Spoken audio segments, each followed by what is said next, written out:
Shooting করতে গিয়ে 2 সপ্তাহ আগে তালসারের সমুদ্রে মৃত্যু হয়েছিল অভিনেতা রাহুল অরুণোদয় বন্দ্যোপাধ্যায়।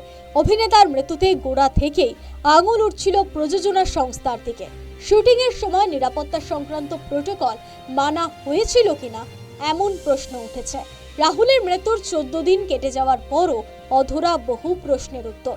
ইতিমধ্যেই পুলিশের কাছে অভিযোগ দায়ের করেছেন রাহুলের পত্নী অভিনেত্রী প্রিয়াঙ্কা সরকার।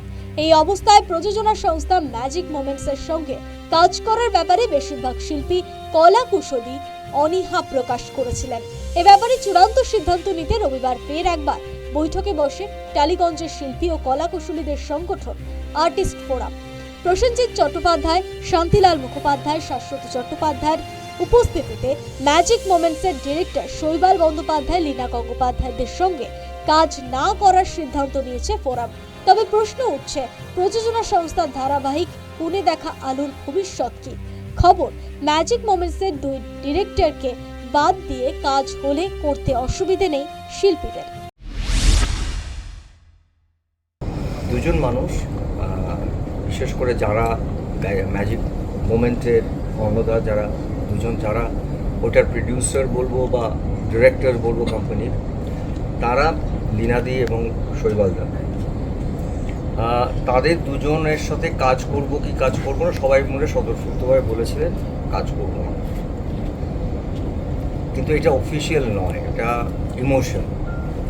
আজকে আমরা এখানে একটা ইমার্জেন্সি মিটিং কল করেছিলাম। অ্যারাউন্ড 900 সদস্য এসছে, 900-র ওপরেই, এবং তার মধ্যে 13-14 জন ছাড়া সবাই বলেছেন যে আমরা এই দুটো মানুষ কোথাও যুক্ত থাকলে আমরা কাজ করতে ইনসিকিউর ফিল করছি এবং আমাদের কষ্ট হচ্ছে।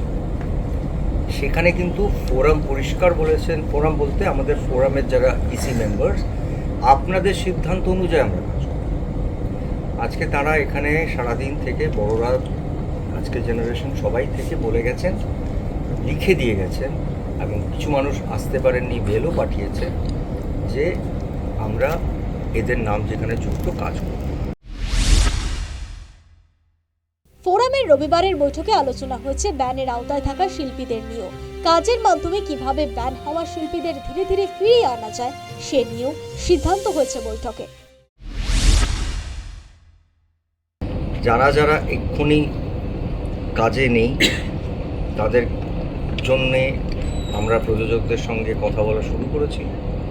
যাদেরকে যদি 10 জনের মধ্যে 2 জনকেও কাজে ঢোকানো যায় অন্য কাজে, সেই প্রচেষ্টাটাও আর্টিস্ট ফোরাম থেকে করছি যাতে আমরা তাদেরকে রিলোকেট করতে পারি। এবং আজকের এই মিটিংয়ের পরে যেটা আমরা করতে পারবো, আমরা আগামী দিনে চ্যানেলের সঙ্গে কথা বলবো।